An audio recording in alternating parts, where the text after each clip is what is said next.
রাস্তাতে বাধা দিবে তাহলে পিচ পিচ করে দেবো। এখানে হ্যাঁ? হ্যাঁ, আমার নাম কবির, পিচ পিচ করে দেবো। তোমার নামে কবির? হ্যাঁ, আমার কাঁচা বাড়ি। আজ এটা কতটা এরিয়া নিয়ে হচ্ছে 25 মসজিদটা? বিঘি আড়ালে হচ্ছে 25 বিঘি। এটা কি সব দান করেছে না মোদী সরকারের আছে? পাবলিকে দান করছে, সে মুসলিমের দান। মুসলিমের দান তো? আজকাল তো শুনছি যে যত মসজিদ আছে সব সরকার নিয়ে নেবে, বিজেপি সরকার। সরকার টাকা আমরা 1 টাকা উপকার নিয়ে নিতে সরকার দিব কেন? সরকার দিব কেন?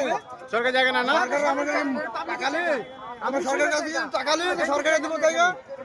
কোন হিন্দু সহযোগিতা নিচ্ছেন নাকি আপনারা? না না, কোনো সহযোগিতা দিব না ওদের। আমি শুনলাম ওইতে কোথা থেকে একটা হিন্দু মহিলা এসেছিল কি নিয়ে, ইট নিয়ে নাকি নিয়ে। ও ভালো মেয়ে বলে এসেছিল, ও ক্যালকুলেটর দিয়ে গেছে, সে তার ইচ্ছাতে দিয়েছে তো? তার ইচ্ছাতে দিতে।